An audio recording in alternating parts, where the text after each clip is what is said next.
What's going on, guys? True Story, greatest podcast in the world. And we're going to have a conversation with two of my favorite people in the entire world. And I say that about every guest that I have on, but this time I actually mean it. It's going to be with Ethan Hughz and Akell. And let's fucking go! Break it down like this. Get a grip, you fucking moron. I swear, officer, I'm not that stoned. Greatest podcast in the world, True Story.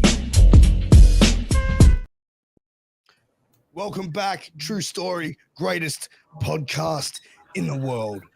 And today, man, I'm excited, man, to have both you boys on, man, because you guys, man, like, I feel like we've become pretty close mates over the last year or so, man, but all three of us, bro, like, to be honest, man, and I'm excited to have this conversation because it's always good talking with you boys, man, but I'm going to introduce Mr. Ethan Hughz and also producer number 2, Akell, up in the building.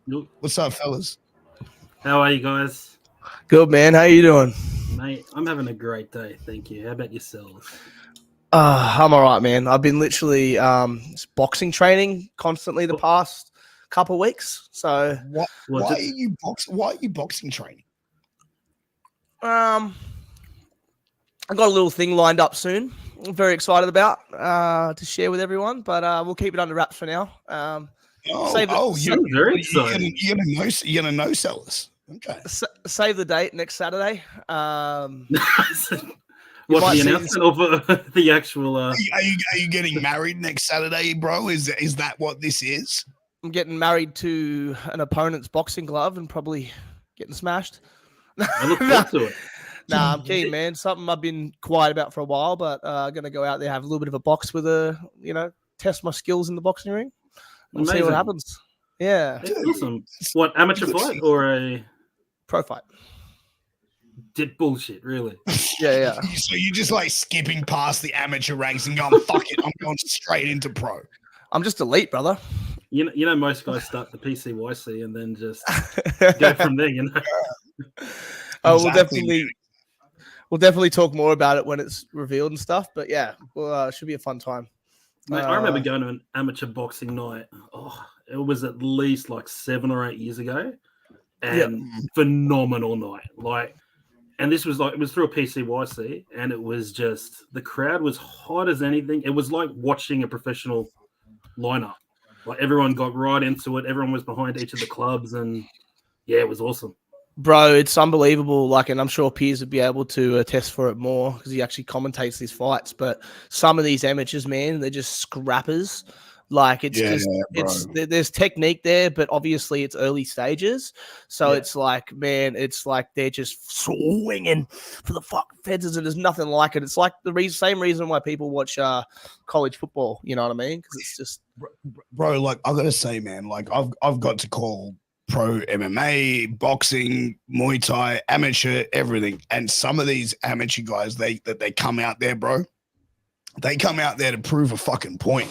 Like, they come out there to go like some of these kids, like, you know, I call them kids, because they're fucking Akell's age, you know what I mean? And I'm an old man, and fucking Sarge, you probably fucking understand that, but yeah, like, some of them go out there and they just fucking throw hands. Like this one kid, like, there was actually a clip of me on social media going around going, oh, what a fucking fight. This one kid came out. He was 16-year-old kid came out, fought a 23-year-old and beat the fucking brakes off the dude. Like, this kid went out there like he was fucking, like, this guy owed him money or something, bro. Like, it was a fucking huge fight. They breed them early in boxing too. That's the thing. They breed them like fucking super early. Like, even in the gym today, we had like light sparring, and there was just this like young, like 15-year-old kid, and I'm not ashamed to admit he was like piecing me up. So I just get in there and just fucking bully him. I was like, fuck. So you got in there and fucking dirty boxed the fucking kid. Maybe. Wow. It's fine if he was asking for it, though. Yeah, exactly. He signed his waiver like everybody else. Yeah. So wait, are you trying to be like the Logan Paul of Australian wrestling? You know what I mean? I started doing that influencer thing. I know I only got like 1,000 followers or something. I started doing that influencer thing in 2021, right? Wore yellow. I thought yellow's perfect color. I'm going to use my phone and hit the elbow drop while I'm recording. Logan Paul has done every one of my spots, taken the yellow gear. I swear to God, there's some connection here. It's either... So hold on a second. So you're saying that fucking Logan Paul has stolen your gimmick, has stolen Akell. It makes sense. It makes perfect sense. Yes, I 100% agree that Logan Paul has stolen my gimmick. Thank you, Piers, for acknowledging that. Are you high?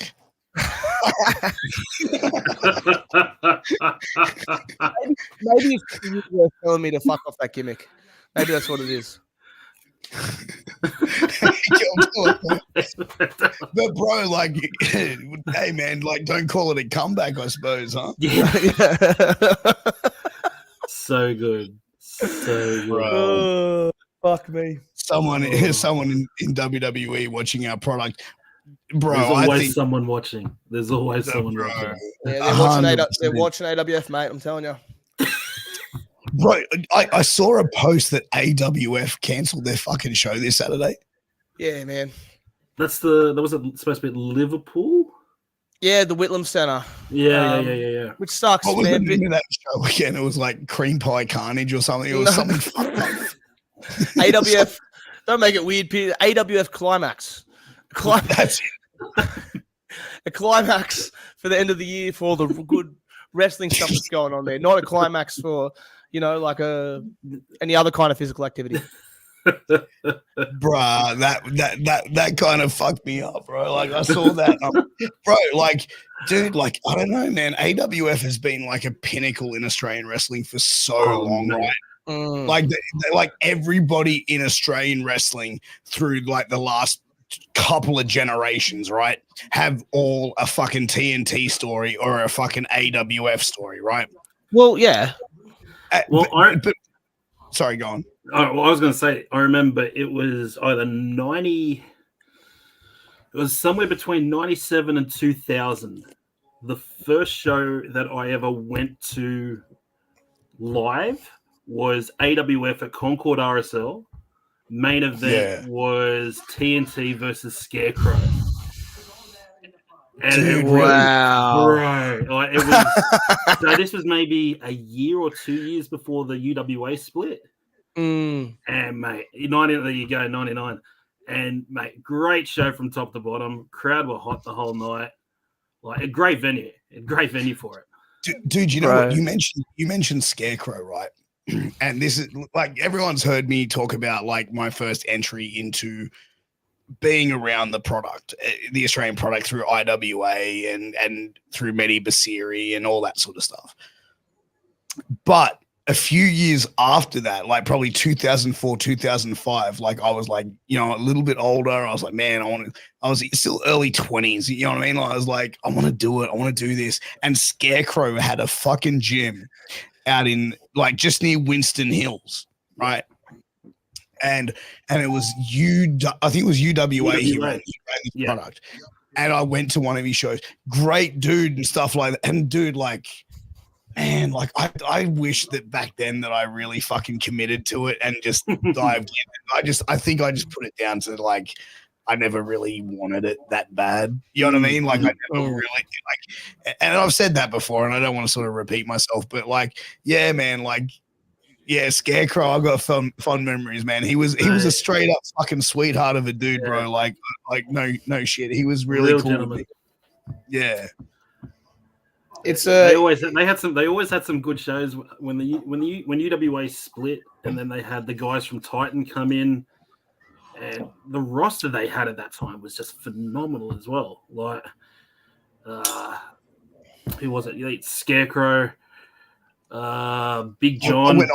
When I went to the show in that conversation time period where I was talking to I can't even remember his shoot name, bro. Like, I'm like, you know what I mean? Like, I try and call it like, you know what I mean? Like, now that I've been around the business a little bit, I call everyone by their real name because I just feel like it's just, you know what I mean? Like, when I was just a mark, I was like, yeah, I'll call everyone their gimmick because I'm respectful and shit. Now it's just like, dude, fuck, like, I'm going to call you fucking your government name. Like, fuck, like, you know what I mean? But yeah, like I can't remember his name, but yeah, Scarecrow, like one of the guys, his champion at the time was Salem. I remember that. I remember seeing Salem debut for IWA and he was partners with Angus. Yeah. Right. So like that's the time period like I remember being around IWA. Like, mate. I'll tell you what, Salem is the one guy I wish you had a chance to do this with. Cause he's mined for this business, and mate, 100% rest in peace. Was just next level. Like there was just so much and like you hear the stories of Bruiser Brody. Like when he used to get his wife used to drop him off at the airport. He used to have his hair back, relaxed, blah blah blah. As soon as he'd kiss his wife on the cheek to get out of the car, hair comes out like he's Bruiser Brody from when the door opened. And that was Salem. It was as soon as he pulled up to the venue, it was like game on. Like But you know what, like, dude, like I remember Salem from back then, but like when I was going to shows, like I don't know if you know who Mehdi Basiri was or like Iron Mehdi, right? So like I was like become friends with him, and like I was sort of like his hang around, like his I don't know, his young boy or whatever. Like I was the guy fucking just tagging along to shows with him. So like, but yeah, like I remember seeing Salem and seeing these like certain dudes and just being like, "Fuck me, bro!" Like everyone was super cool except for Mark. You know what I mean? Like I've spoken to Mark about it since. I was like, man, well, back then, bro, like I was like so intimidated by you. I was just like, fuck this. Like, but now it's like me, like I consider Mark a mate. Like, you know what I mean? Like, I'll have like funny conversations with him and like catch up with him at shows and stuff like that. He's great. But yeah, back then it was like, oh man, I'm like, but like in the same sense, I was an 18, 19-year-old Mark being a it's different. You know what I mean? Like it's different. Yeah. And that was like 98 Mercedes where he was still jacked up to the nines, walking around, staunching around and all that sort of stuff as well. 2000, 2001. Yeah. That was it. See, that's cool. I wonder if people still look at wrestlers the same way now. Like, you know what I mean? Like if they have that mystique about them, like these guys used to. Doesn't happen anymore, mate. Like, I've said this 100 times. I've said this 100 times. Phil Picasso used to give off fucking Brody vibes, where it's like, I remember being at shows and he would fucking walk in even before the show. Phil would walk in with his fucking black t-shirt, his fucking like dresses exactly the same now. Exactly the same. Would come in fucking arms like that, fucking massive. He was huge. And he literally would just like, he'd walk in, say hi, everyone. But when he came through that curtain, fuck, man, it like he would part fucking the sea, bro. Like no shit. Some of those matches he had with AJ Freely were just, mate, blood. Oh, I want to say blood. They beat the shit out of each other. It was so good. So good.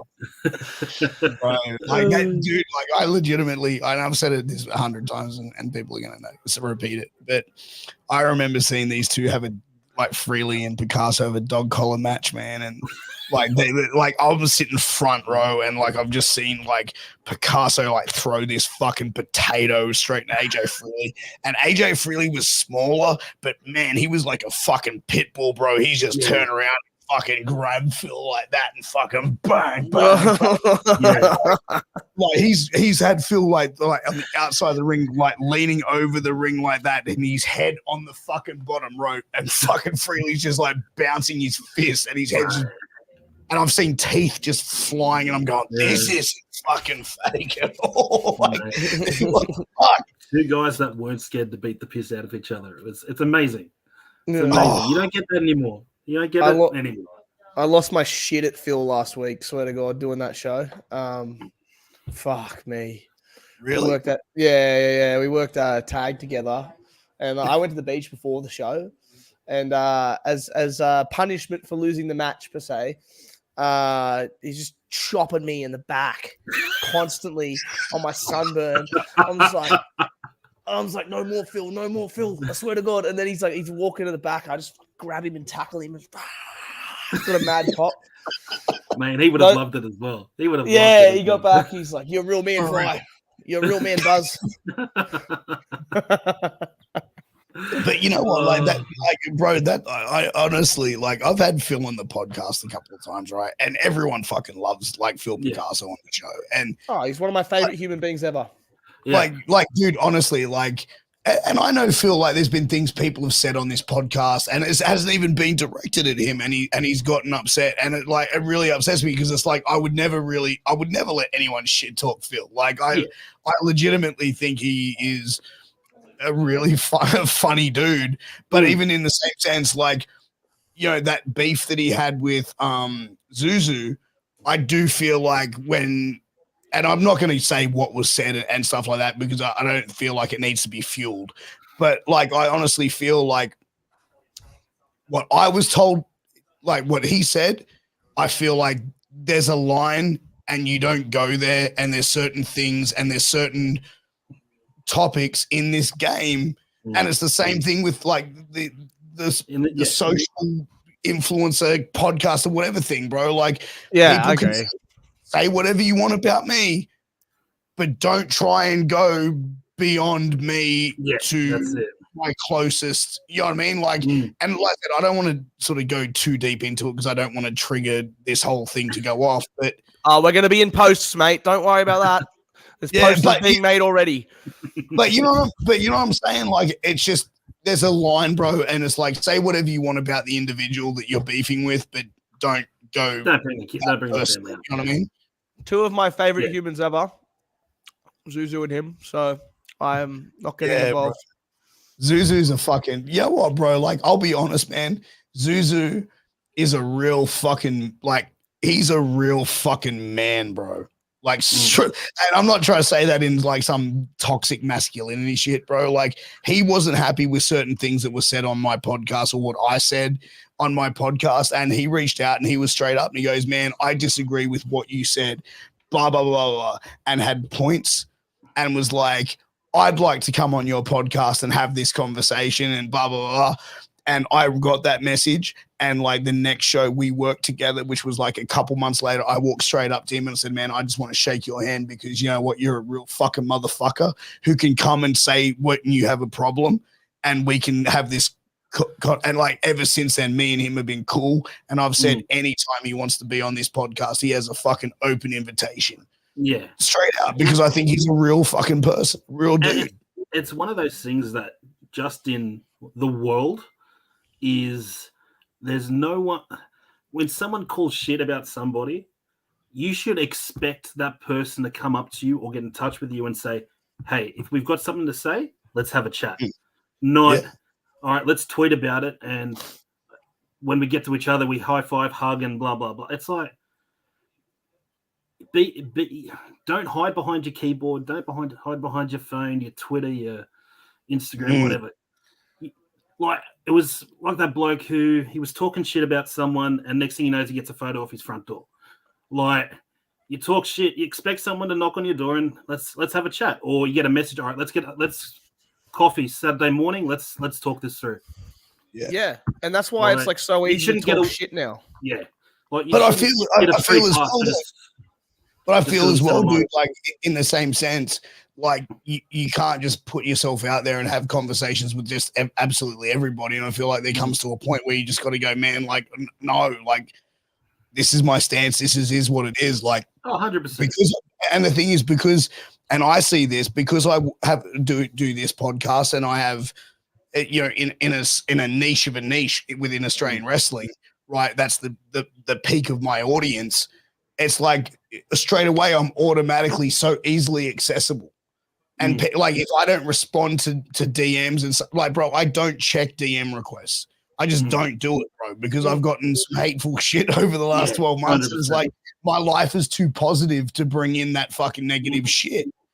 So, you know, it comes down to, bro, like, yeah, I understand if there is a beef and there is a problem and you legitimately know someone or you've had interactions with someone and there's a level of respect and you come at a level of respect, then absolutely, I'll be open to have a conversation. But there's certain points and there's certain ways that how you come at someone, you know what I mean? Like if you turn around and there's like someone doesn't like something that's said and they come at you and go, you motherfucker, fuck you, fucking blah, blah, blah, like fuck.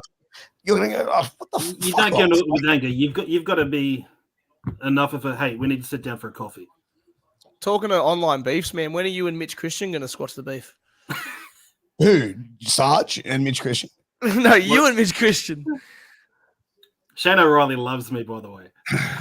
Hey, you know what, bro? Like that whole thing is just, it's stupid wrestling drama. You know what I mean? Like, bro, at the end of the day, like, I never said, like, we never went at each other on a personal level. There was no ever personal attacks.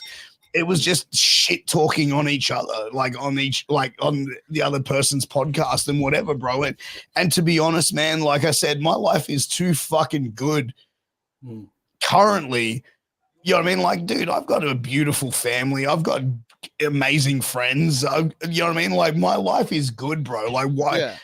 And it gets to a point, why do I need to carry hate? And I'll be honest, if I see Mitch, I'll go up, I'll shake his hand and go, hey, man, look, let's just fucking whatever, bro. Like, enough. You know what I mean? Like, he doesn't talk shit about me. I'm not really actively going and shitting on him anymore. Like, I don't know, bro. Like, I'd shake his hand. I don't have any beef. I never have, like, I might have said things that were harsh and whatever, but fuck it. How you felt at the time, man. If you're not going to say how you truly feel at the time and then grow from that experience, then you're not going to live. And honestly, at the same time, I just honestly don't give a fuck enough to have hate in my fucking heart right now for people, bro. Like, I really don't. Yeah, you got more views on the Mitch and Alex show anyway. It's fine. Fuck. Oh, mate, yeah, life's too short. Like, shout out to Bridge. Build the bridge. Oh. Yeah, man. Yeah. But that's what you said about the real. That's what you said. It sort of leads into what you're saying about the real life conversation. You probably see him in person and you have a real life conversation with him and it'll be sorted. Even if you don't necessarily agree on everything, eventually it'll get to the point where you're like, oh, okay, well, at least I know where you stand now. You know where I stand now. We've had a better conversation about it. We can be civil. And then, you know what I mean? That's why this online thing gets in the way so much. You know, there's so many people getting courage. There's a different level of courage online. Yeah, bro. And these you know what? Best and the worst things ever created. 100%, bro. Like, you know, like, bro, like I've got young kids, so my kids are 7, 5, and 2. So if I need to get shit done and I just need the kids to just fucking chill, just like leave that alone to let us get stuff ready. Here's the iPad. Mate, that's it. I've got a 4-year-old. You want Wiggles? Yeah. Wiggles? Yeah. Wiggles? Bro, after a period of time, man, if they have too much of that shit, they turn into the devil incarnate, bro. I just don't like how much it automates for me, man. You know what I mean? Like, I've literally got like 11 Bumble matches I'm talking to at the moment, and it's getting overwhelming. You know what I mean? Where do I find the time to, you know, AWF climax someone? You know what I mean? It's hard. Mate, just drop your roster down to 10 and you'll be fine. Yeah, rotate. Maybe start at 7 and then just swap in and out. Have 3 on the bench ready to go. Fuck. Fuck. It is what it is. Yeah, but like as far as the whole wrestling drama shit goes, bro, like I don't know, man. If people have got problem with me, man, like that's their fucking problem, bro. Yeah. Honestly, man, like I'm prepared just to let all fucking drama and shit go. And dude, this is a podcast. Things are gonna get said. Things are gonna get offensive at sometimes for certain people, man. And fuck, man, I'm gonna give an honest opinion on certain things. If that upsets you, fuck, I'm sorry. Like, sorry, not sorry in the same sense, but in the same sense, I'm not saying I want drama or to have a beef with you. It's like, you know, fuck. Yeah, that's the beauty of live television, right? 100%, man. 100%, bro. 100%. But dude, like, I want to ask you this, man. Like, you decided to almost anything you want, dude. You made a bit of a comeback, and mate. like I think over the last year, you've kind of like slowly started to like come back. You know what I mean? Like, it's kind of doing these ones, doing these ones, sticking the head in, and then sticking back out. And taking a peek. Yeah, that's it. Yeah, like you can't stay away from it. Anyone who's done what we do, like you never get out. Like as much as guys go, oh yeah, I'm retired, and rah, rah, rah. Nah, it doesn't work. Like it's that filthy addiction that we all have. Yeah, and mate, you just gotta have your hit occasionally, Sometimes enough's to rumble, and then sometimes you know what, I can still go. I'll show this kid. The wrestling industry is like so fun because it's like, and I had like a friend of mine, Angel back in the day, explain this to me. It's like pro wrestling for wrestlers and people in the business. It's kind of like being in a relationship with someone who like beats you. And he goes, you know what I mean? Like you fucking hate it, and it makes you angry sometimes, but you just can't leave it. Like you just keep coming back. Like I love this shit. I love it. You know what I mean? And he would say the same thing. He's like, I fucking hate the business. Then why are you still involved? Because I fucking love. You know what I mean? Like it's the same thing. It's like this double-edged sword. You know what I mean? Mate, Matt Bailey used to get text messages from me every couple of days going, I fucking hate wrestling. I'm done. Yeah. Like, that's where I'm at now. Like, there's so much like love, hate, and it has to balance out at some point. So it's all right. Mate, it's good to have you back, man. Like from a young guy's perspective, I will say, like, like having you around at training and stuff, fucking you like cleared a lot of things up for me and added substance back into like a lot of the stuff I was doing, because a lot of the stuff I was trying to overreach myself and do little things like that, and it was good for you to just be like, slow the fuck down and really drill it into me. That's it, and that's what wrestling is. Like it's like a magic show. Like the purpose of professional wrestling is to sustain disbelief. Give someone 10 minutes of like, I want to get away from the world. Let's sit back and watch two guys go at it. Yeah. If wrestling, like when wrestling looks fake, people go, all right, it's a show. Clap, clap, clap. When you go a little bit rougher, go a little bit more raw, take your time, slow it down, people start thinking, well, all right, these guys are actually going at it. And JT, you're never retired, mate. You're going to be coming back soon. There's always a rumble. I want to see. I wouldn't mind seeing like JT versus Robbie Zuko versus Ethan Hughz in like in a trip. Like I don't know. Maybe we can call it like, I don't know, like Viagra on a pole. No, I'm kidding. Like, the veteran three-way. I remember wrestling JT. We did SWA in Newcastle. And it was JT dressed as Hulk Hogan, like yellow and red Hogan. And I was dressed as the Macho Man in the pink budgies and yellow kickers. And we just went backwards and forwards. It was great. I need footage of this. Yeah, it was ridiculous. We need to get this. I'll send it to you at the end of it. It's online.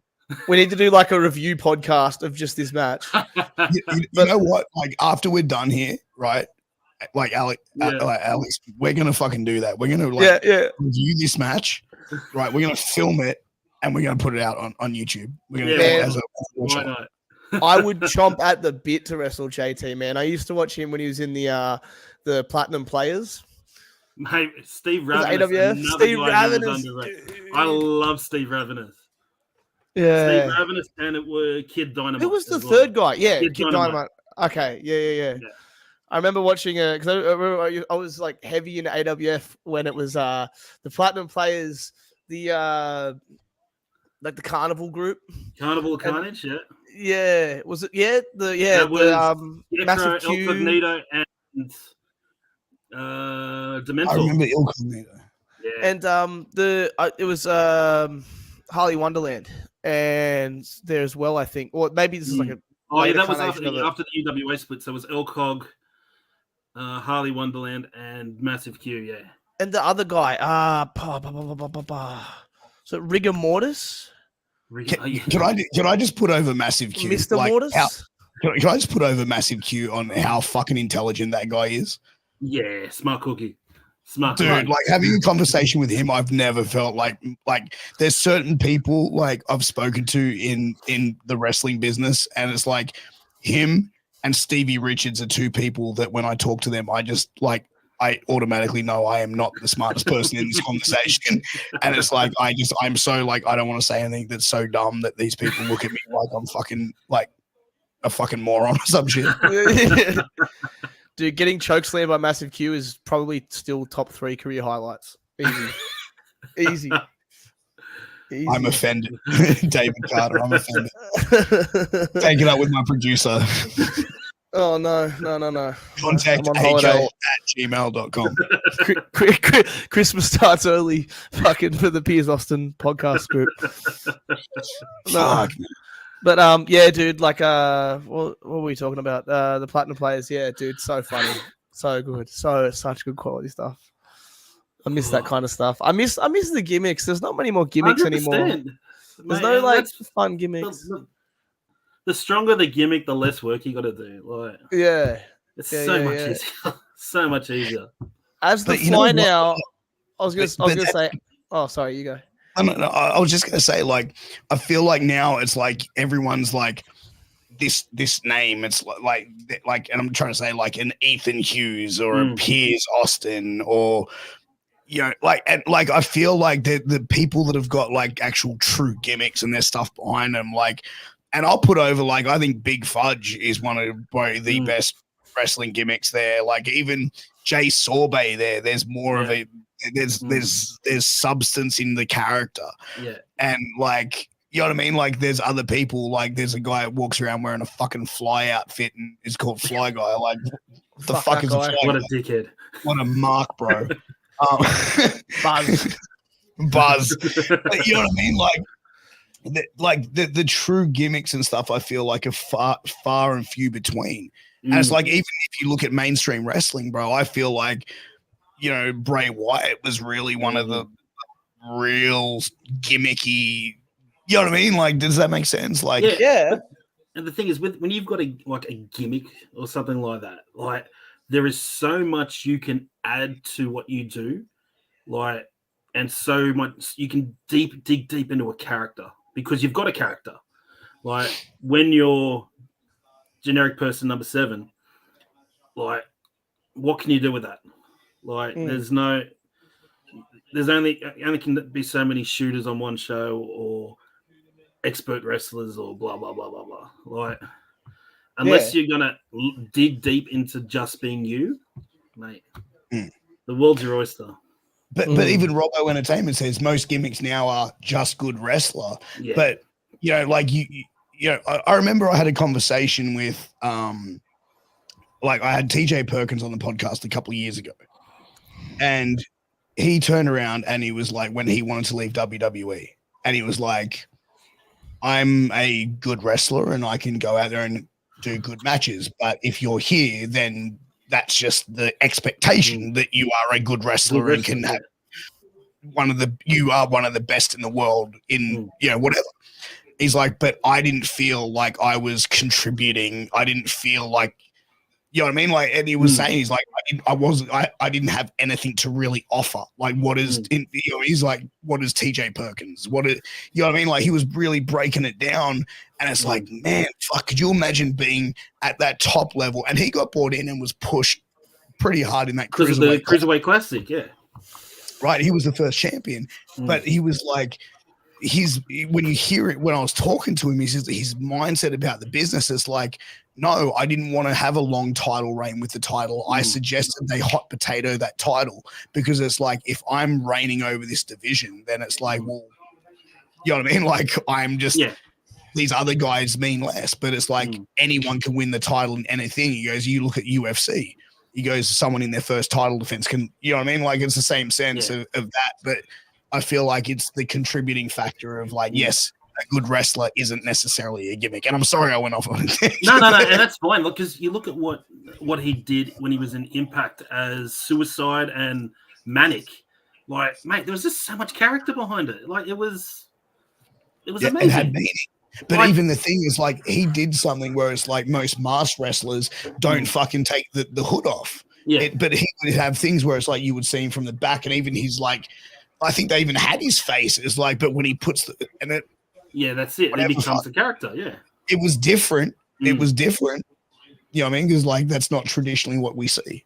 Yeah, exactly right. Exactly right. You got to try stuff, man. Mate, like that's it. You don't know what's going to work, and what might work at Bexley is not going to work in Dubbo. Like you just play around with everything. Like when you visit a place a couple of times and you know what works in one joint, okay, the crowd here likes this and this. All right, let's do a bit more hard hitting. Like when we used to do the agricultural shows back in the day, like they weren't your wrestling crowd. Like the guys there, they like hearing the loud noises of the ring. So you're doing like heaps of body slams, suplexes, choke slams, power bombs, blah, blah, blah, blah, blah. Because the crowd wants to hear the noise of the ring. They couldn't care what you're actually doing. They want to see the big moves. Where you do a club show where people are paying to see wrestling, things change again. Yeah, well, unless I agree with you, unless you wear a taco suit. The taco suit is undefeated. I have taken that taco suit, Penrith, a few other places around. I went to Cobar, 8 hours west, rocked the taco suit. Some guy gave me $200 for my mask. Really? Yeah, dude, the taco's undefeated. I don't know if that can't get over anywhere. Lucia Fantastic is doing the gimmick now. Really? Yeah. Cheapskates. Another idea of TNTs they've stolen. But you know what? It's funny and I was actually having this conversation with someone earlier today, and it was like, I feel like with the most part, and I was sort of saying, because like I'll put it out there. I've had a couple of offers from people who want to run wrestling shows and have me essentially book it. And the way I was looking at it, the way I was talking to this person today is like, I would be looking at people. It's like, how are their social media following? What's their interaction like on their posts? How many tickets do they sell? What do they move? Because it's like, okay, I'm going to book you because you're a good wrestler. Well, that's a fucking given. I mean, as I said, like you have to have a certain level of skill, but it's like in the same sense, you've got to be able to bring money in. If I'm going to pay you $300, for example, then I'm going to expect you're going to make me $600 in return. Yeah, that's it. So what make like, hey, you're a good, I mean, where I think like, I don't know, like I don't know if the like business mindset is really looked at in wrestling. Yeah. But you look at it as well. How many guys do you reckon can pull in 600 people, like, or sell that many seats? High coyote. There's not many guys that can. Yeah. Like you look at what Slam's doing in Canberra, and they've sold over 1,000 tickets, which is 2,000, which is just phenomenal. I think they're at 2,000 now. 2,000 tickets. Yeah, that's what I heard. Really? That's a fucking massive. Mate, that's massive. That's huge. That's awesome. Like, mate, you don't get that in Aussie wrestling, especially having no internationals on the show as well. Like and your main event's Mikey Broderick versus Lightning Luke Watts in a steel cage match. Like, but I will say this, dude. In Canberra, like I've worked a few shows in Canberra in the combat sports space, and I did an MMA show and a Muay Thai show. And dude, I'm gonna say this: like the Muay Thai show that I was there was easily 3,000 people there, and the MMA show, I'd probably say there was 5. You know what I mean? Like roughly.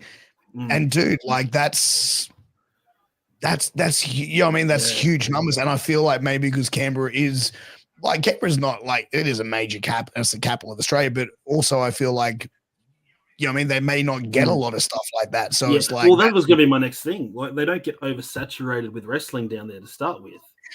Right. I'll get my people to call your people. There's no confirming. I just said, like I said, I've had offers. Doesn't mean I'm actually going to be taking up those offers to promoting, because I don't feel like I'm probably that skilled enough to do that. Yeah, and as I was saying with Canberra, like they haven't got the oversaturation for wrestling as what's in New South Wales, what's in Melbourne, what's in Queensland. Yeah. Like that. Look at EPW in Perth. I think there's only 2 feds over in Perth now, or maybe there's just one. I'm not sure. EPW is still running, isn't it? I think. Yeah, dude, with Mana's doing his stuff up there.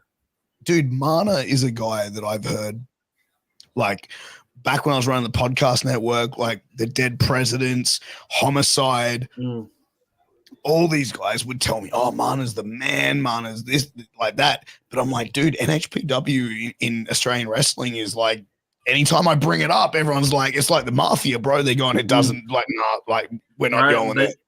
Like, you don't see much of their stuff advertised on show. Like, the only way I really heard through them was when Samoan Warrior was still going backwards and forwards to Perth. 4 in WA. Oh, there you go. Yeah, when Scotty Parlow was going backwards and forwards. Yeah. And, mate, you look at when you occasionally when you catch them on your Facebook feed, like Loki's flying in heaps. They had who was the chick who was the Thunder Rosa? AEW women's champ, not Thunder Rosa, the Japanese chick. Hikaru Shida. Yeah, she was over there recently as well. Really? Yeah, bro. And like, you never know these guys are coming in on a regular basis. Like Mana's, because he was trained by WWA 4, I think, over in he trained over in the US with guys I know, like the Dead Presidents. Yeah, and he built a great name for himself. Like, and now he's come back here. From what I've heard, you've got to be, you got to train with him to work for him, and they keep it very in-house. Yeah, that's old school. If he's doing that and he's bringing over like veterans that teach you how to do things and running those seminars, you don't get that in other states. Sometimes it's better to not be in the wrestling circles. You'll find you'll actually do better, probably even promoting, but not being in this, not paying attention to what everyone else thinks of you in those little wrestling networks and the different companies, and just running your own race. But like Michael Lee, who is the ring announcer for NHPW, like he's gone and done stuff like in New South Wales and Melbourne and stuff like that, and I feel like he's really one of the people there that really waved that NHPW flag proudly. Like I've never really spoken to him, but like, you know what I mean? Like known of each other over the past couple of years, and seems to be a really stand-up person. Like I said, it's, Mana's a legend from everything I've heard from people that are actually credible and done stuff in the business. Has said like rave things about him and been said to me, you need to get him on the podcast. It's like, I just don't know how to contact with him. I don't know if he's on social media or not. Like, he was on Facebook at one point and just haven't seen him since. That's awesome. The head of the Australian wrestling community. that thing's a cult. He was terrifying, dude. I'm gonna tell you this, low key, right? When I first started like doing podcasting and shit, so I hit him up and I sent him a really professional email, and then he responded all in caps. I'm interested in your podcast. And I replied back, cool. Thanks, man. And then a simple no thank you would have been so much more appreciated. So about a year later, I start working on Wrestling with Tragedy with Angel, and then start getting connected to like the New York crew and doing the podcast network and all that shit, and getting close with those guys. And they're all like boys with Loki, right? So they all came up with him through the indies and stuff like that, like Boogaloo and Lowrider and like Homicide and Mega and Cade and all these guys. And like they would, like I told them the story. They go, "Oh yeah, dude, he's a fucking dick." Like they go, "We love him. Like, don't get us wrong. He's our boy. Like, we love him to death. But yeah, no, he's just a fucking. He's a fucking asshole, man." Like that one bloke we all have in our group. That's like, yeah, that's Johnny. That's yeah, man. But yeah, like they were just like, yeah, no, like, yeah, they were like, yeah, dude, he's just fucked. Like they were telling me stories and shit, and I was just like, what the fuck? Like, it was wild. They had Low-Key versus Minoru Suzuki on one of their shows recently. And I'm interested to see the, like, I don't know, the point in that. Like, I know obviously it's like two names and they're having a match and people might want to see that. But I feel like, wouldn't you want to get one of your own guys to like work these people? Oh, normally. Yeah. Normally. That's why I was like an interesting choice, you know, like Low-Key and Minoru Suzuki. One's coming from Japan, one's coming from the US. Yeah. To fight in Perth. Yeah, like I feel like that you would want to probably get something like I would probably have a tag match, and then you get like, you know what I mean, like, or make a 6-man, so then you can get one of your guys to tag with them, or then have like 2 guys tagging with this person, 2 guys tagging, you know what I mean? Like then you're getting more people to rub, and you're getting 4 people. Oh, that's to rub, it. And you get to hide the guys who are learning a lot more being in the ring with these guys. Get Mana to call in right now and explain. Low-Key was good, man. Coyote says he can hook that conversation up with Mana, so I feel like Mana needs to come on this podcast. Mate, that'd be a great chat. That would be an amazing chat. Yeah, like it's wild, man. But dude, I always want to know who trained you in the business. Where did you break in? So I started in 2005, the IWA Wrestling Academy at Dulwich Hill in Fighting Father Dave's church hall. But when I started, it was Rob Matrix running the show with Madison, now Rob Zuko. And who else? So we had come in regularly, like Brett Brady, mate, underrated guys I've ever wrestled, been in the ring with. Tyson Gibbs, like phenomenal. Mercedes coming in, Tracy Fitt coming in. Like there was just so much knowledge to learn of these guys. And it was the old school way of doing things. Like, take your time. Like, and you look at the crowds that we used to work at, like the shows we used to do. So it was, you'd never be within 2 hours of the last place you wrestled. So we did shows and stories that would last one night. Like, and we'd tell the story from start to finish. Yeah. Then you go to the next town and then you start the show from, you go story from start to finish. Like a lot of guys used to put shit on IWA back in the day because we used to change our. Thank God you got away from those kick pads, Coyote. You spent all much money on boots, and you used to wear those shitty kick pads over the top of them. Anyway, where was I up to? Coyote threw me off. Oh, damn, Coyote. IWA was copping a lot of shit. Mate, we used to cop a lot of crap because, like, championships would change regularly. Like the shows were very, very 80s style. So you'd do your matches, you'd do your main event before intermission, end in a schmoz, big 6-man tag at the fin, and send everyone home happy, or a rumble, knocking out a rumble, check on a pole, all that sort of stuff. Kids always went home happy. Like, everyone had a gimmick and they knew their place. Like it was being on the road with a bunch of men. Yeah. So it was, you couldn't learn from, and me being a dumb 18-year-old being surrounded by guys in their 30s and 40s, like you learn quick and you pick up drinking very quick.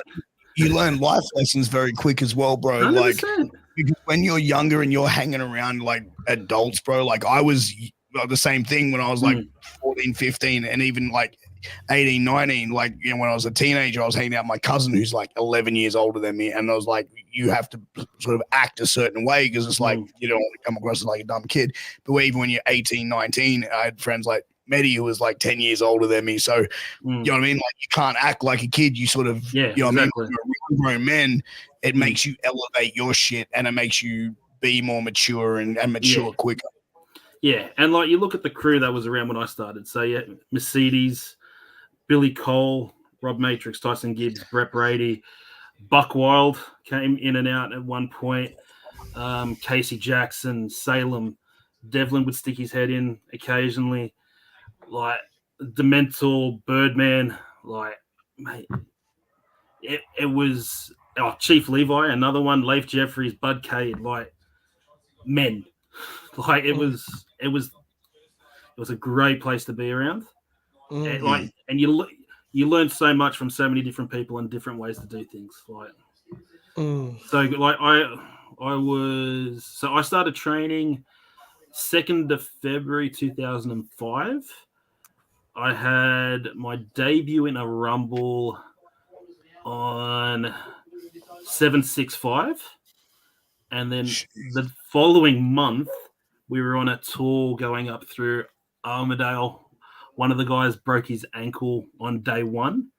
So next thing, I'm thrown in a ring with Birdman for my first couple of matches. And mate, everyone shits on the Bird. He beat the shit out of me. Mate, my chest was purple for 2 weeks. Mate, jeez. Wahoo, Jason Hilton, Reggie Watson. Like, dude, have you seen the clip of like Bert? Like, I think it was like Paris De Silva's first match, and dude, Paris, who is like a fucking he is a sweetheart. Like, I fucking beautiful like since kid. First, just an absolutely great human being. I love anytime I get to be around him because he's such an incredible human being. But I saw like I think it was his first match or one of his earlier matches, and Birdman literally just comes and picks him up like a small child and just fucking like smacks the shit out of him and then like throws him out, and I'm just like, geez, like, but he's one of the nicest people in the game, bro. Like, honestly, he just needs to grow that beard back because he looks like he's 4 without it. Like, hey man, but you know what? Would like, dude, fuck, I wish I looked fucking young. Like, mate. My wife has never seen me without some form of facial hair because it just does not look good. Yeah, bro. I look like I shouldn't be anywhere near a school zone if when I'm it's ridiculous. Bro, that's like, I got with my wife. I didn't have the beard, and it was like we've been together. We actually got engaged 10 years today. So, congratulations. Yeah. Thank you, man. Like, I got less for fucking armed robbery. But the thing is like, bro, I grew the beard like maybe 9 years ago or something. Like, I know my son's 7. Yeah, about 8 years ago I grew it. So my kids have never seen me without a beard. Like, my wife has seen without, but like, if I shaved, I'd probably look like at least, like, I'm 41. I'd probably look like at least 40. Yeah, like I've come close and I've gotten rid of the beard and I've kind of gone like a number 1 across my mustache. And my daughter kind of gave me one of the looks. It was like, like, yeah, it doesn't happen very often. That's why that's why I always like, even though like God didn't give me much, but I got this like little chin strap and I just rock that because without that I just look like a circle. Hey, bro, look, hey, man, I remember what it was like before going through puberty, bro. Don't worry, man. Like when that penny drops, bro, you know. But dude, like seriously, that beard and shit, like, man, that's the epitome of an AEW fan, bro. Is having one of those beards, man. So like, that. But yeah, you should have seen the CWA crowds back in the day. Oh. The Mason family were amazing, and I was so happy to run around with their strap for a bit. But, mate, interesting crowds. Very interesting crowds. Really? Dude, so, great people. Just it was Canley Vale, right? They used to run at Canley Vale? They did Canley Vale. They did Yagoona Greyhound Club for a bit. Okay. Like, mate, it was always fun. Like, they got I wouldn't say that amazing numbers. They always had at least 110, 120 showing up. Like it was one of those shows where you just exactly. Mate, you just go out, you have fun. Yeah, I won't try and talk like that. I'll keep it like this. Yeah, that's the industry standard now, isn't it? 110, I think. Yeah, I mean, as a bit, you'd want to hope so. Yeah, that's the anything over 110 is a fucking like you're Vince WrestleMania. WrestleMania. And just hope you've got a small room to fit him in. It's funny though, like one thing, like, and this is probably going to be like a little bit off topic though, but I feel like most things in life are just so ego driven, and it's like the same thing with wrestling. And it's like I had a conversation with this promoter from America called Dirty Ronald McDonald, and like pop for the name. He's the man. But dude, like honestly, like he's a guy I've been cool with for a while, and he was telling me how he promotes his shows. He's like, he doesn't give a fucking like name for it, like a 3-letter acronym and shit. He just has like a fucking like a cartoon character of a lucha libre mask, and it's got live pro wrestling in big letters with a wrestling ring in the background. It's like, get drunk, get loud, have fun. That's it. And he's like, bro, the company name, no one gives a fuck if it's like whatever acronym it is. It's like the fans don't give a shit. That's the promoter thinking like as an ego, oh yeah, we got to have this. And I get it, like branding and stuff like that and whatever, but it's like in the same grand scheme of things, it just comes down to ego, bro. Like even this podcast, bro, like I feel like I've got to deliver this podcast X amount of times per week. But in reality, if I miss an episode, like, is anyone really going to give a fuck? Like, I mean, no, but in my ego, like people, like, this is the most important thing in the world. I have to get content out. Do I really though? You know what I mean? Like, it's the same thing with wrestling. It's like, you know what I mean? Like wrestling will keep going on. Like if someone decides to leave wrestling and it's like, yeah, man, that's going to suck. And people might be upset for a day or a week or whatever. But it's like even big time wrestling, Daniel Bryan, fucking Edge, all that shit when they walked away. Oh, okay. A week later, the world goes on, bro. Like, and that's life. You know what I mean? But people think it's going to all fucking come crashing down when I'm done or whatever it is. I can't do, no one really gives a fuck. Yeah. Well, I remember when Hunter Hayes first bought UWA, and I'd go down, give him a hand putting up some of the promotional stuff and all that sort of stuff.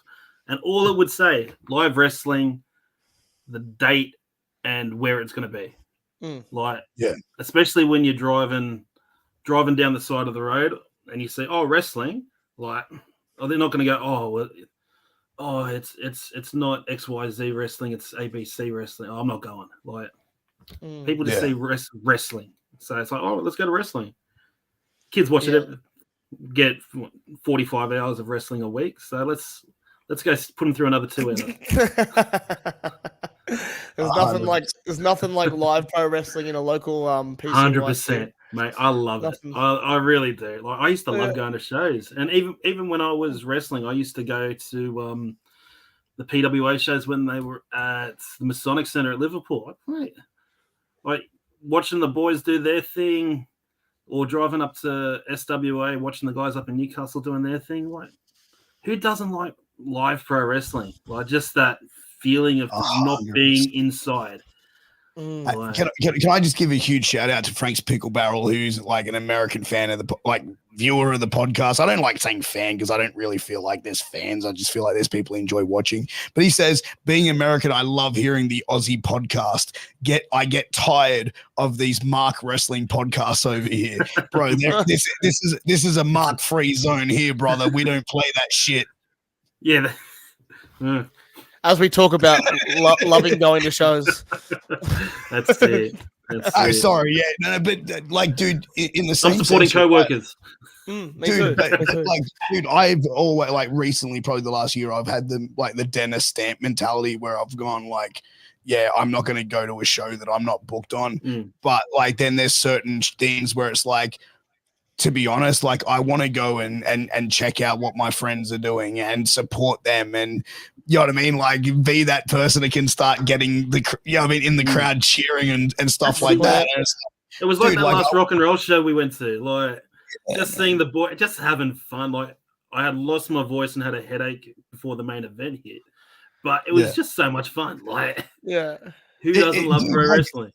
But it was like, even like going to that, like there was kind of like, like it was great to go, and I was hanging out with you and stuff like that. But then it's like, it was still wasn't like I was there for just being a fan, because there was like this thing. You had a spot. Yeah, there was a spot that's building, that's potentially something's gonna lead into, but it's kind of like, it was still cool to sit there in the crowd with it and sort of be there. And I was there when with one of Alex's matches and stuff. And like, dude, Alex is a guy who does so much work for this podcast and stuff like that, and has become a friend. So like, dude, to me, like, if I can go and support him in something that was a big deal for him, like that's where I've sort of like gone, fuck it. You know what I mean? Like, if I'm free and like, you know what I mean, the whatever with the kids and stuff like that, then man, I'm gonna go and support my friends and have that mentality. But it's like, I can't go to every single show, and that's the thing where it's like, there's a lot of promotion. Like, there's promotions out there that'll message me and say, "Hey man, we'd love for you to come and check it out." And it's like, as much as I'd love to, it's like there's certain things I can't come to every show, and it's the commitments, man. Well, mate, but not even that, bro. Like, I also do the boxing and shit and MMA and all that stuff. So it's like, I'm spread pretty thin. Like, I look at it as well. Like, I work 6.5 days a week, and Saturdays is my 1 day off. So like, if I'm gonna commit to go to a show, like, I know I'm having fun. I want to know who I'm hanging out with. I've got to be able to justify it as well. Yeah. So it's that's the same as me, man. Like, I look at it as like, all right, well, who's going to be around? What's going to be the thing? And to be honest, like, even the wrestling shows that I am on and stuff like that, the thing I get excited most now is like going out for dinner afterwards with my friends, and like doing that once a month, and getting to hang out with my friends and have dinner and have a couple of drinks and just talk shit and you know what I mean, like life and stuff like that. Because it's and that used to be the cool thing about when we used to do the IWA tours back in the day. Like, the wrestling was the easy bit. That's what we went on the road to do. Like, the fun was the road trip, like going out after the show and running at Havoc in whatever town we were in, getting home at some stupid hour blind drunk, waking up at 8 o'clock, trying to get 4 or 5 guys through a shower, getting out of the room, finding somewhere to eat, getting to the next town. If you were lucky, finding a gym, then getting to the or you have to go and do radio in the morning or something, and just, mate, that was the fun. Like, the wrestling was the add-on. I wish I could have been around to live that life, man. Like, I've done one tour and that's it. And like, I wish companies did more regional tours these days. Hey, mate, and you know what? The regional towns love it as well, because they don't get it.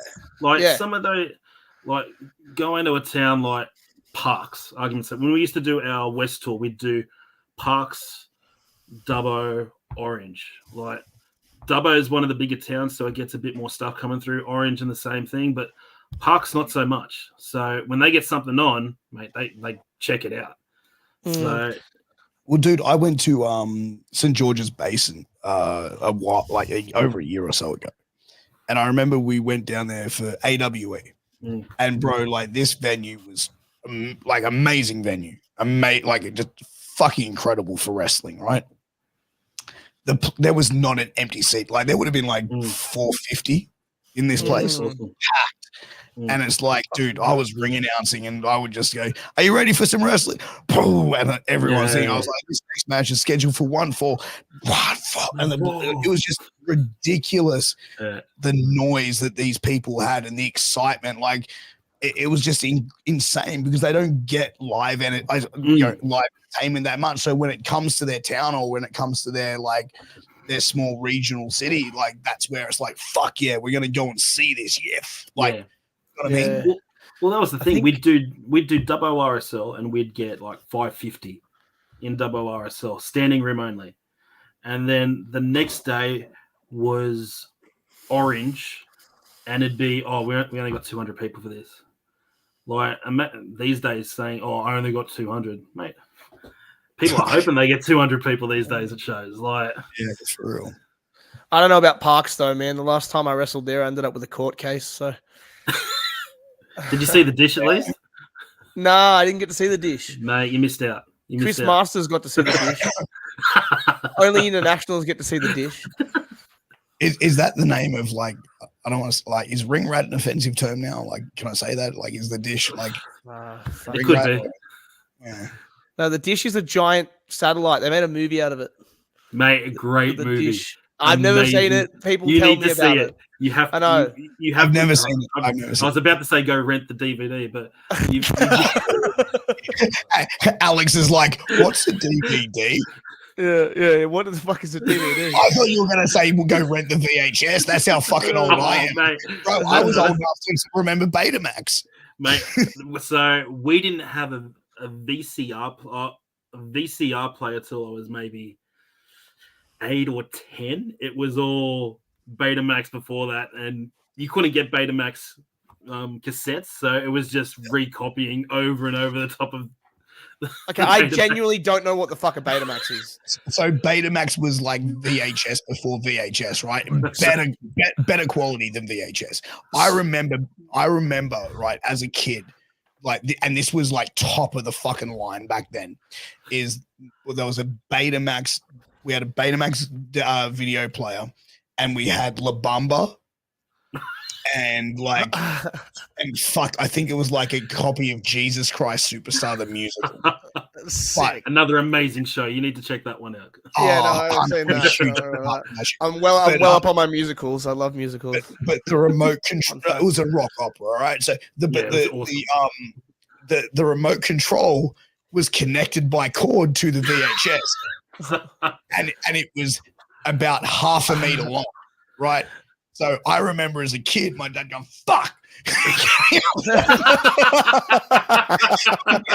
to walk like 5 feet, fucking stop and rewind and fast forward and shit.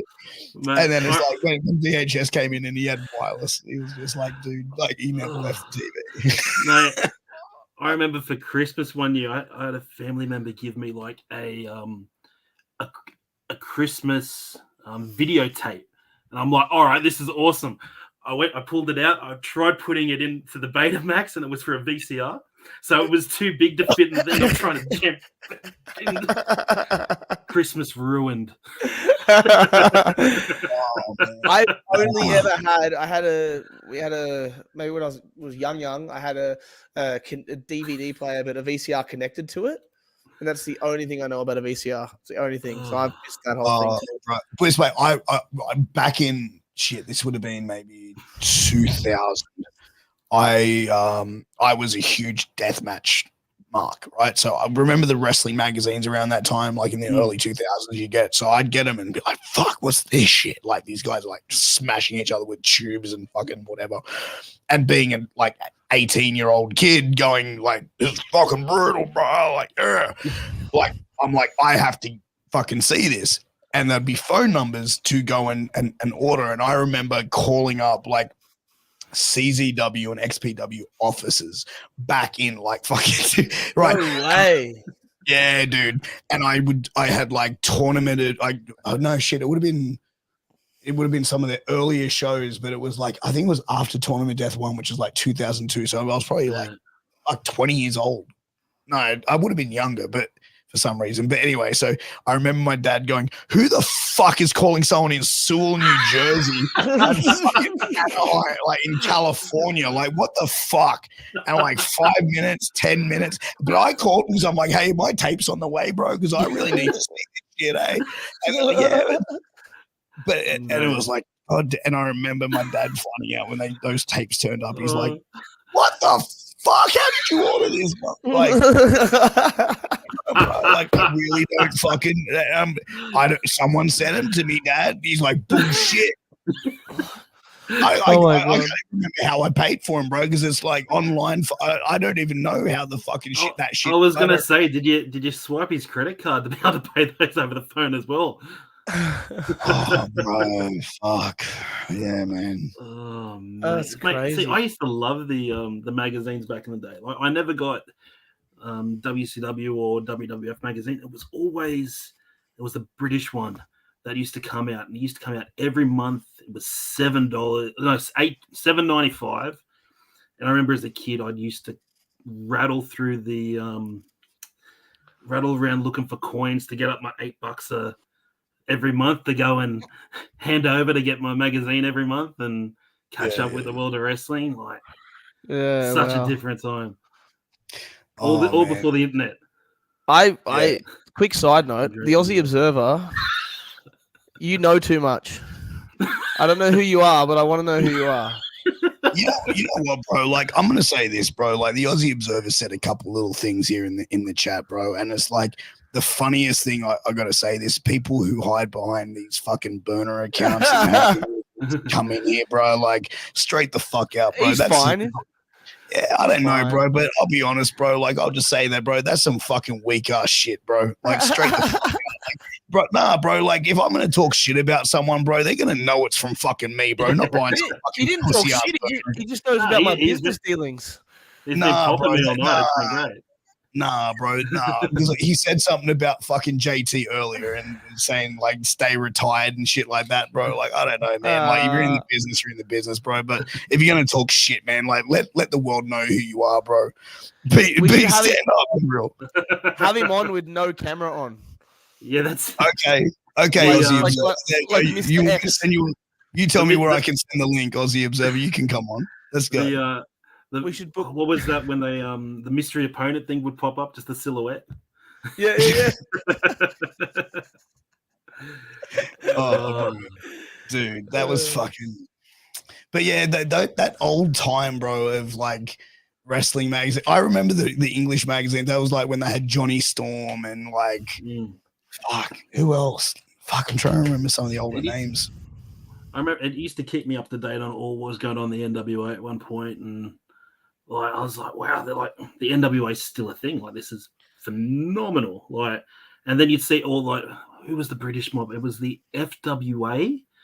Yeah, used to be like Frontier Wrestling Alliance, wasn't it? Frontier Wrestling, something like that. Yeah, and like you look at the guys that were coming out of there at one point, like Winter. Oh, what was the pirate in WWE's name? Paul Burchill was coming out of there as well. Doug Williams. And just I'm a huge fan of Rob Doug Terry. Right, yeah. Rob Terry's an animal, lad. Have you seen him? Right, huge. Yeah, bro. He's broken a few syringes, I'm sure. Rob Terry wrestled Blake Stone. Apparently, it was a big boy matchup. Stanazol on a pole match. First one to jab wins. More Hameen Media Group podcast. Yeah, bro, we're down, man. We're down with Hameen Media Group, bro. We're always down to be with them, bro. You let them know. You hit them up on social media. Frank's Pickleberry, you tag them and you let them know you want to see us, bro. We'll fucking rock out with Hameen Media Group. We're always tight with them, man. No, you've had those boys on for ages. Well, you've always been talking about. Yeah, you were part of their crew at one point, weren't you? No, look, I wasn't really officially part of their crew, but like we've like Ben Hameen is someone like, and I've said it a bunch of times. He's a mentor of mine in this game, and kind of like that big brother thing, man. Like, you know, he's given me a lot of advice in the wrestling game, the podcast game, and just being a real one, bro, since day one. So me and Ben have always been cool, and then his crew with like Big Ray, the Vet, Jimmy T from the PWC, MSG. All those boys, man, and I'm probably leaving people out, and I apologize, but yeah, man, they're cool. They're always. I love MSG, bro. Matt Schaefer Gage. Oh, just the artificial. Sorry, never mind. I thought we were talking about Chinese food. Makes everything taste better. Yeah, man. Nah, Ben's my homie, man. I got endless love for him, bro. I'm down for more of those, but no more AEW reviews, man. I fucking last time. Oh yeah, that was rough. Bro. Have you watched AEW? Nah. I'll be honest. I've never sat down and watched it. Like, I keep track on everything that's going on. Like, and I've watched some matches and clips, and it's not my flavor of ice cream. Let's just say that. Like, you can say it's straight out dog shit, bro. Like,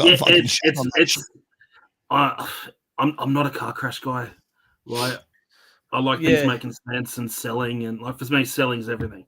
So that's what I like. I like seeing that. Like, don't get me wrong, some of the tag stuff that they've done, like with FTR, phenomenal. Like by far one of the greatest tag teams. Like, but it's dude. I when I sit down and the times I have sat down to watch AEW, I get about 5 minutes in and just go, nope. Yeah. No, and it's because it's like, bro, I see someone like Tony Khan where like he has this weird, like this tribalism in wrestling is so fucking ridiculous.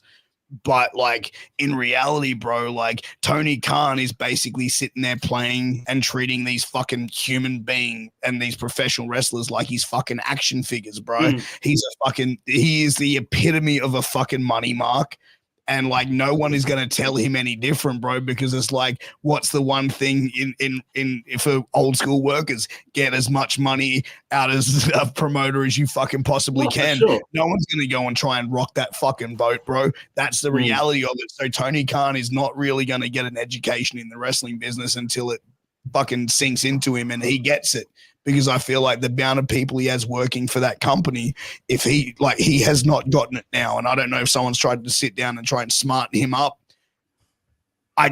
He just doesn't get it. And the booking, like the last show I watched, I was like, this is an independent show with a fucking big budget and nothing more. Because it's like they had 2 women come out and wrestle, and it was like these women were actually really good. Like it was a decent match. But the crowd didn't give a fuck. Like it was completely done in a sense where, like it just, like they just didn't care. Like there was no reaction. There was no heat for the heel. There was no shine for the baby face. And it was like, okay, they're doing a disservice because these women are doing really good. The only criticism I had of that is like one of the baby face rolled out. And the heel had a heater there who was that Brody King, who's like this big 6'7". I love him, bro. And she didn't fear down to him. He's standing there like that. And the thing is, she just was like, you know what I mean? I'm like, fucking, you buried him.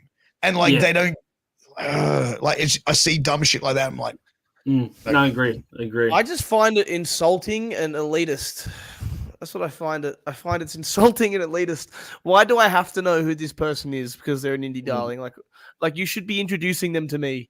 Do you know what I mean? Like it's fucking TV audience, bro. Like, well, I imagine if I was just a random person wanting to get into wrestling, and then I have to like sit here and be like, oh, okay, this guy, you know, he's fucking. You should all know who he is. It's like that's not the way it works. Yeah, it's not the way it works. Like I watch just pop me like my nostalgia era is like 2005. So like, fuck off. When I was like 10. Oh no, I was 8.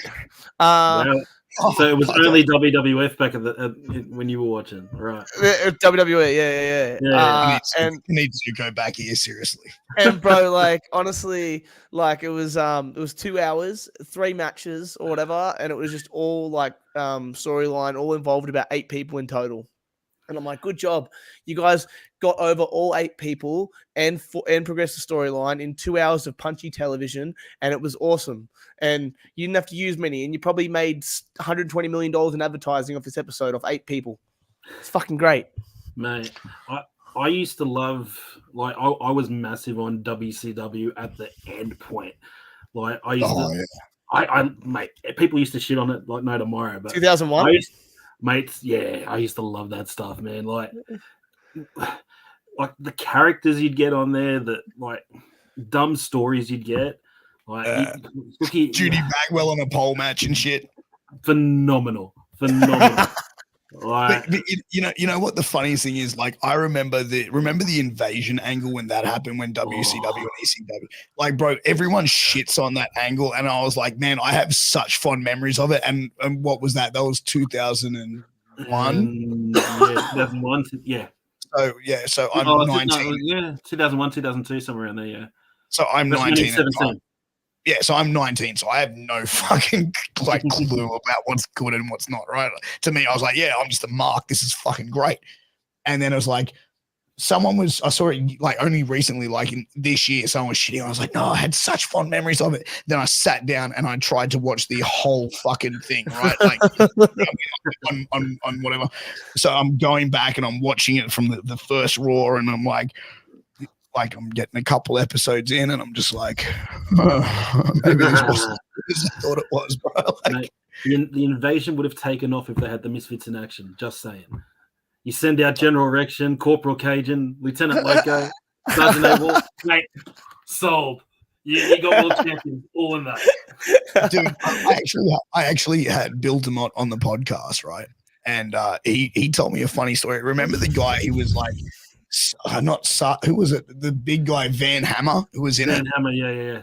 Right, Sergeant Stash, I think he was, or something, or Major Stash or something. Yeah. He was a sergeant. So remember Major Guns? Who doesn't remember Major Guns? Right, okay. So apparently, like Van Hammer was like, yeah, like I've got a problem with this. Like she's a major and I'm a sergeant, but like I've been in the business for like 10 years, so I should outrank her. And like Bill DeMott was like, what the fuck? Like, but then he was like sitting there like telling me, like, yeah, maybe we shouldn't be on TV for like 6 months. And Arn Anderson's like going, what the fuck?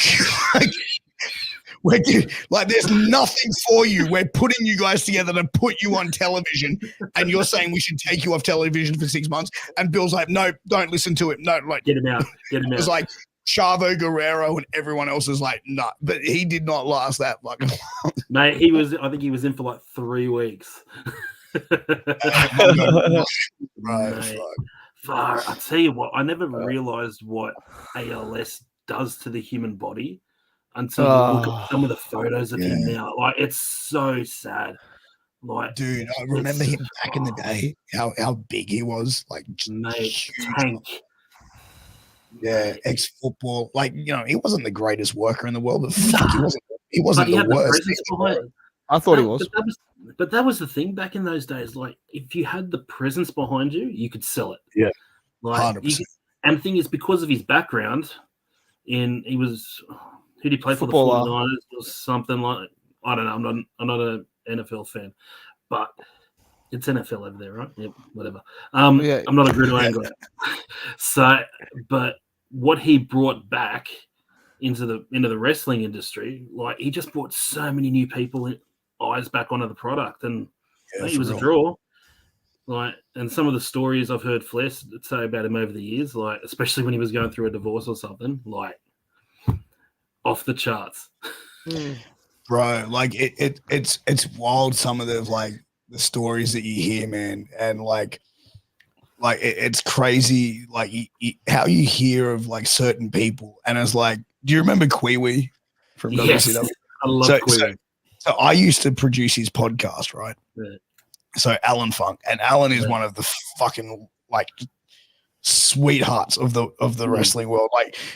Like straight up, he's a fucking man's man, bro. Like, for real, like a real fucking man's man. So what did he do? He told me this story about, like, remember when Randy Savage did this the rap video, the rap album, the Be a Man Hogan thing.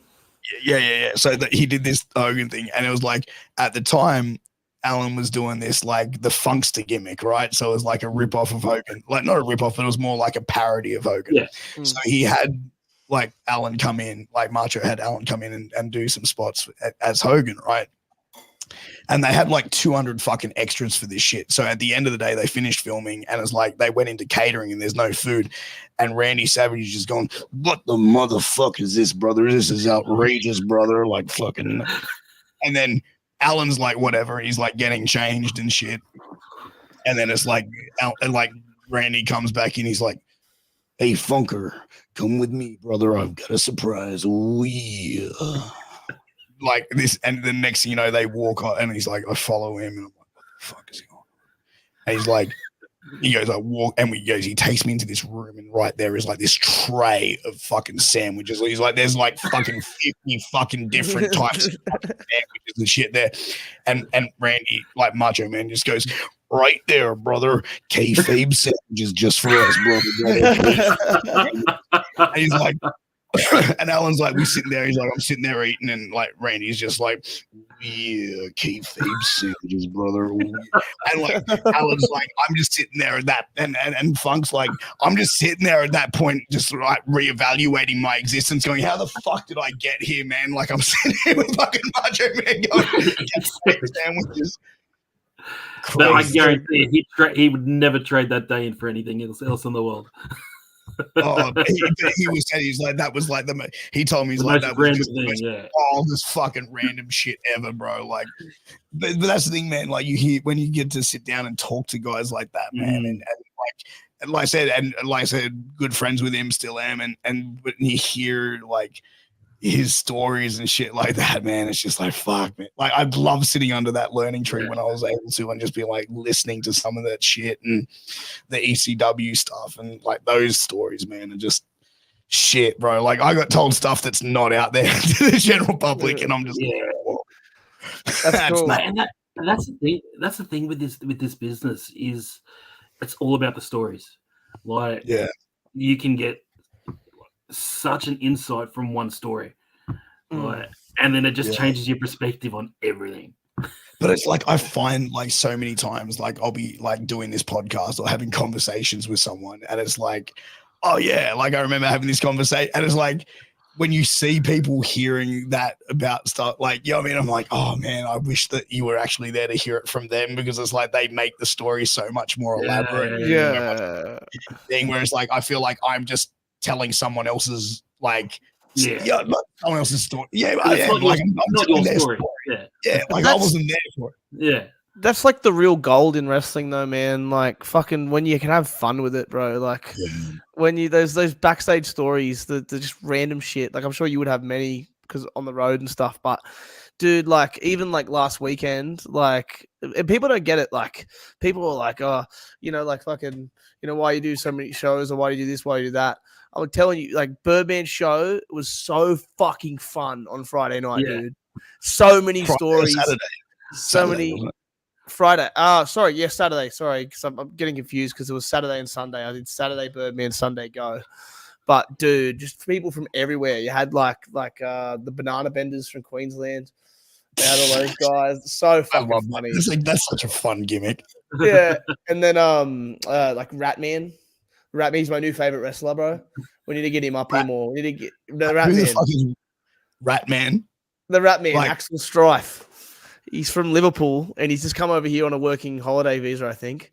But bro, he's the funniest motherfucker, and he was Liverpool's only like 20 minutes from my house, bro. Working visa.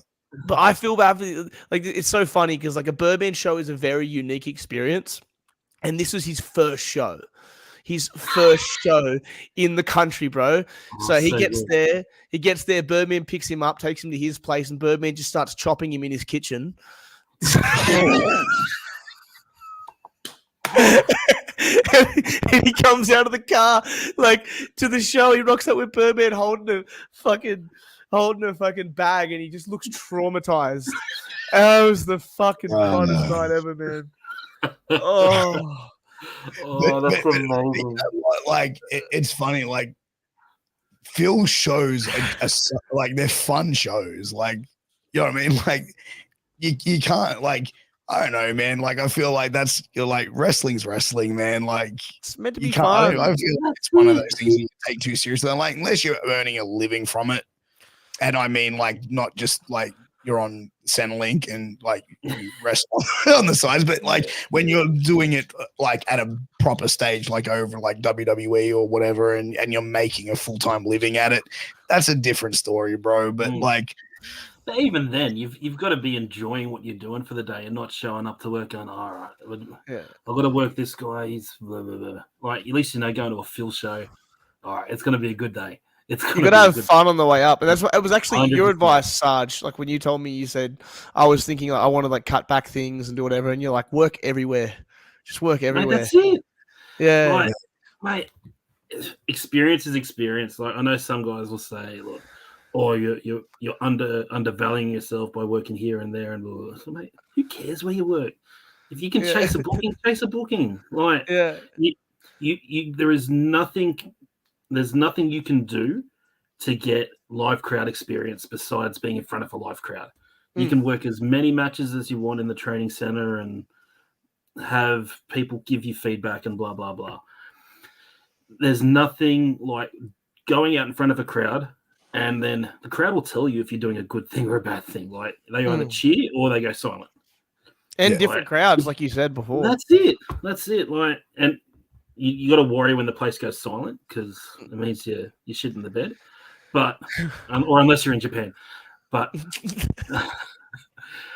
mate, work for everybody. Like anyone who says, "Oh, you shouldn't work for them," is an idiot. But I feel like there's certain times you have to level up, though, bro. But there's certain times you got to level up as well, bro. Like that. You know I agree. I do agree. But then you're also giving yourself the chance to, all right, I'm working this guy. He's well under me. All right, I'm going to do what I can to either elevate him, I'll work down, and I'll give him the best match he's ever had. Yeah. Like, mate, and as Dizzy's just said, travel interstate, work in front of different audiences. Like Queensland's different to Sydney, Melbourne's different to Queensland. Yeah, I was thinking about putting it out there. I've got this like little graphic I made last night. It's got me in a suit with the fire mask on, and it's like Buzz is looking for work interstate. I was going to say, is that for wrestling or boxing? Fuck that. Well, I'm an interstate boxer fighting in Melbourne. So, mate, Big Daddy's in Perth. You could head over there and give him a warm up. Yeah, fucking hell. And shout out to Big Daddy, former podcast guest, bro. Mate, great podcast you had with him as well. I recommend that one. that was a really fun chat, man. You know what's interesting, bro? Like back in the day, I actually worked security with him. Really? Yeah, bro. Before he was a fighter, man. Yeah. I was like, we worked a few places together, man. It would have been like, what was it, twins? Like Arnold Schwarzenegger and Danny DeVito standing next to each other. No, it was a big crew that we worked together. And like, I don't think he even really remembered me that much, but I remember because it was a fucking big, jacked, old, tattered, like, you know what I mean? Like Lucas Brown out. But it's funny, bro, because we were talking about McDonald's and shit, and I'm like, do you ever like go through McDonald's, right? And it's like you'll tell them, oh, you left something out, and then the staff member looks at you like it's your fucking fault. And he just looks at me and goes, nobody even fucking looks at me like that, bro. I'm 6'6", and covered in tats, man. Like, no one's going to fucking, like, it's like, okay, here's 5. You know what I mean? Like, he goes, look, I never get 4 cars behind you. Here's their food. Just enjoy it. Give me what you don't want. Big Daddy Brown would be like the bigger version of Babushka doll of you. He'd be like, take a few out and then it's Piers. Yeah, well, he doesn't have a beard, bro. So, like, maybe I'm like he's the starting one. That's fucked up, man. Like, I'll be real, bro. That's fucked up, man. You just played me, man. Like, fuck. Like, yeah, I'm a short motherfucker, bro. But you know, I'm fun size, bitch. I'm comparing you to fucking Lucas Big Daddy Brown. Hey, man, fuck for real, bro. For real. Legend, man. Oh, absolutely. Are the indie spots to work far apart in Australia? Do Australian wrestlers travel a lot of miles? Not really. No, look, in your particular state, there's always somewhere to work. Like as I said, with Perth, I didn't realize there was 4 feds running in Perth, but I thought there was just the 2. Sydney, there's like 14. 30. Queensland, there's like 19. Melbourne, there's 27. Adelaide's got. But isn't it interesting? Like wrestling's like kind of still run like the mafia. It's like, oh yeah, we can't go there because that's that person's fucking territory. You know what I mean? Like, I want to see someone go, fuck it. I'm gonna go into like someone else's main suburb and I'm gonna run a show at their venue. Fuck them. What are they? You know what I mean? Like, I reckon. Just for the entertainment value of the shit we're going to see on social media, bro. Like, there are 2 companies right now. There are 2 companies right now that are literally running regular shows in the same venue. Really? Yeah. Who's that? Who? Yeah. Wrestling Go and AWF. The Blacktown Indie Wars are just there. Wasn't Fivey running the same venue as Wrestling Go at one point? No, Sammy Russo. Sammy Russo. The Jewel one, was it? Okay. No, 5 Doc. Oh, 5 Doc RSL, that's right. Yeah, I thought there were a couple working at Dural as well, and I'm like, I didn't think that'd be the place that you're going to draw massive crowds. Bro, that venue that's actually a pretty nice looking venue, bro. It's just the 5 Duck RS, and they've just dumped a ton of money into it as well. Yeah, but Dural was actually a nice little venue. Oh yeah, Whitey ran Mitch's venue. Did he? Yeah. St. Mary's Band Club. Awesome. Greg also ran Padstow RSL. That was mate. IWA ran Padstow RSL first, and then I think AWF went winning. Now All Stars running through there. AWF came back and ran it again as well. The show was called Padstow Takeover. Oh God, I love Greg. I remember the last time I wrestled at Padstow RSL, they provided meals for all of us. So like Chinese meals came out, and they were all ready to go. Succulent Chinese meals. They were delicious succulent Chinese meals. So I ate half my dinner, and I'm like, I was wrestling first, so I'm like, all right, I won't stuff my face. I took my plate and left it in the dressing room, but I forgot everyone was spraying deodorant all around the place. Oh no! So I've got back after the match. I've scoffed the meal down, and I'm like, something's not good. So I thought I was going to die that night from inhaling. I had to get Matt Bailey to drive me home, and he took my car back to his place. And I messaged my wife, who was my girlfriend at the time, said, "Yeah, you better come around. I'm not doing good. I'm not doing good at all." Oh my God, dude, that's fucked, man. Dude, you know what? Like, have you ever been at a show? Have you ever been on the match show? That was fine. Yeah, there you go. Have you ever been on a show, right? Been like sick as a fucking dog. Like, I'm talking vomiting. Gone out and worked, come back and vomited some more. Yeah, so we were wrestling in. We did an ag show in Tenterfield. So for anyone who doesn't realize, you get to Armadale, then you go up to Tamworth, and then you go 2 hours further up, or an hour further up. And what was it? So they had the first. We were going to run 2 matches back to back. First match happens. I come out to do the second match against the OG captain Bronson King, and we get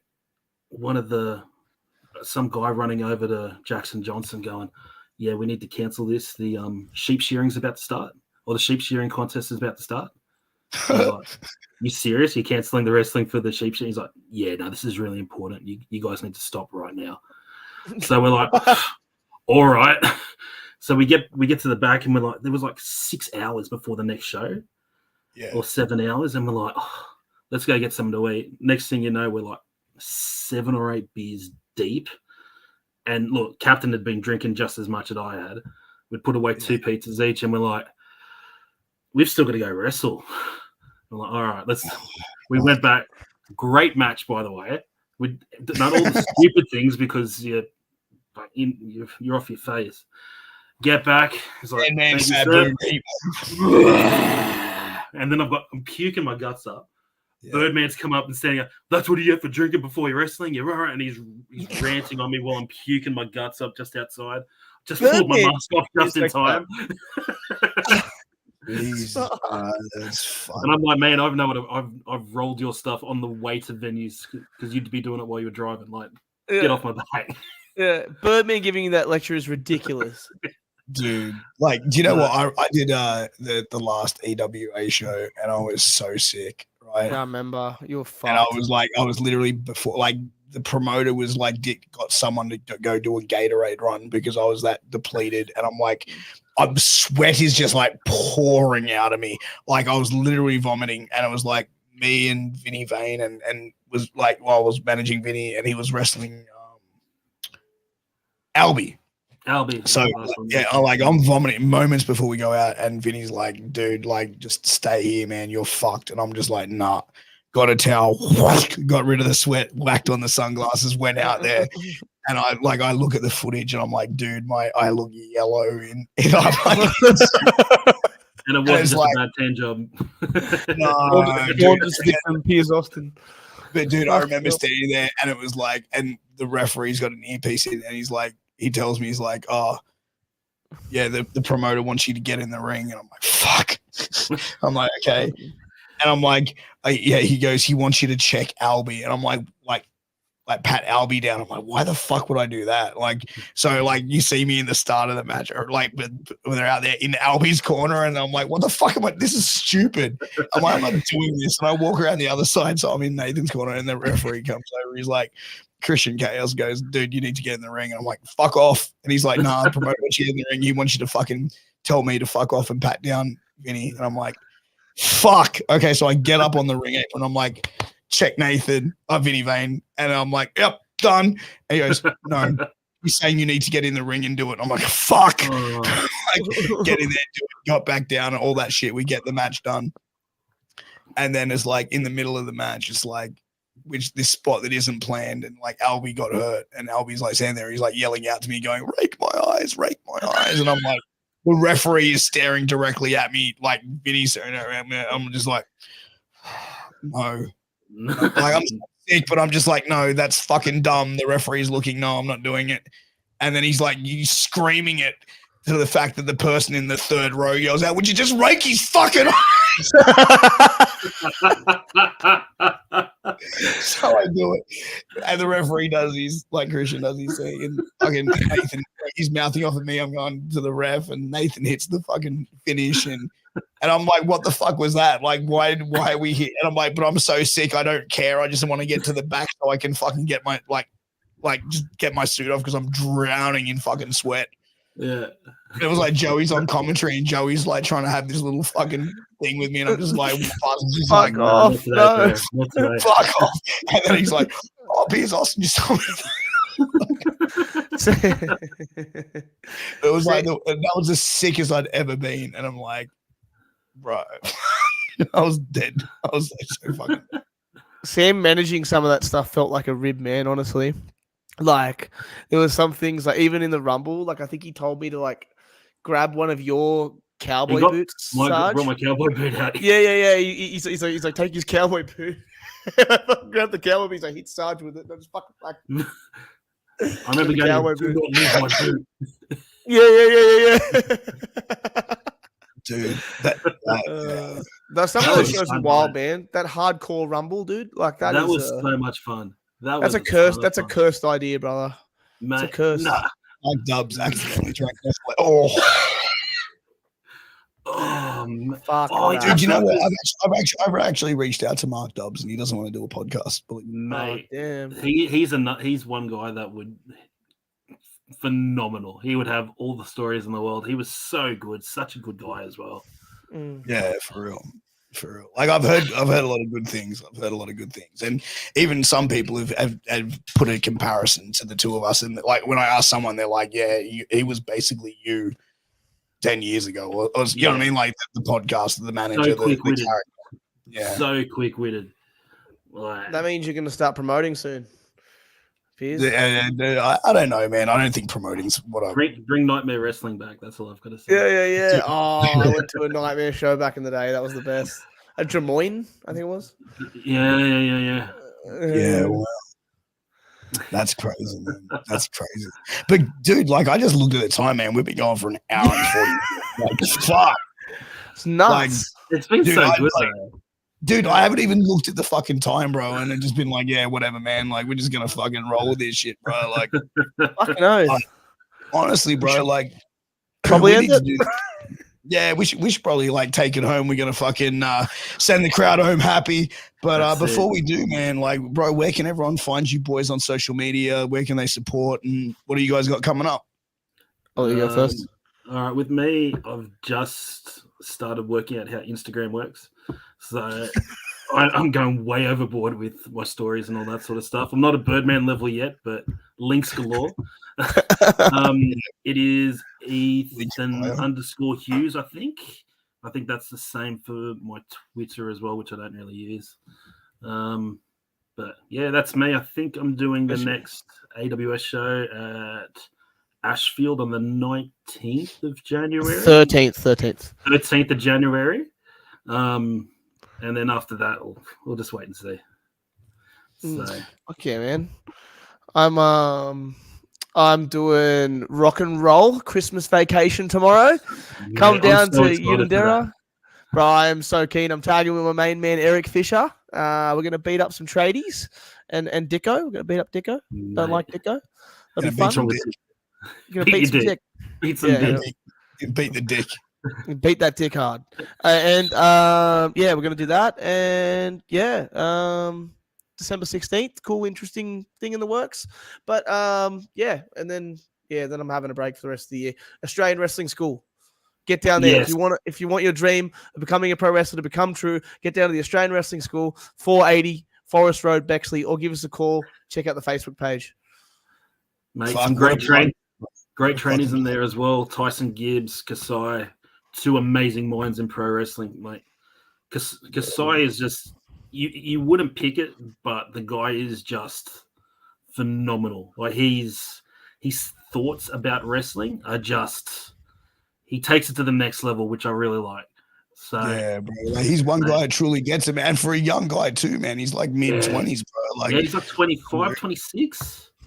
Like dude. Like he has that old school respect of that business, man. But even how he sort of like views it as well, bro. Like he's got that. He drops the F-bomb on that a little bit way too often, but dude, the times I've had him on this podcast, man, it's just fucking fun. Like he's saying, it's fucking fake. Like, he's 50 at heart. I'm like, it's not fake. We just know it's coming. Like, yeah, and his obsession for vanilla ice cream is pretty fun. Oh, mate, he just needs to get some chocolate in his life.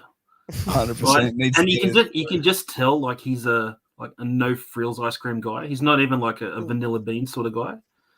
Yeah, he eats it to punish himself. Hey man, but look, we're gonna take it home here, man. And look, I appreciate everyone for tuning in. This has been a great conversation. This has been True Story, greatest podcast in the world, hosted by the truth, the dad bod god, the bald, the beard, the fucking beautiful, the heat-seeking motherfucking missile, Piers Austin. And this has been with Sarge, Ethan Hughz, and the little podcast producer. Hey, the number two podcast. Is your arm sore from holding that microphone? The whole time? I'm just trying to be in character promos, you know what I mean? Old school 80s wrestling promo.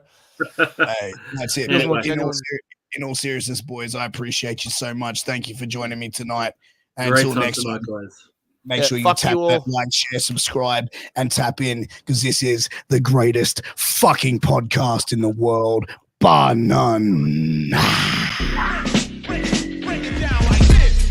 Get a grip, you fucking moron. I swear, officer, I'm not that stoned. Greatest podcast in the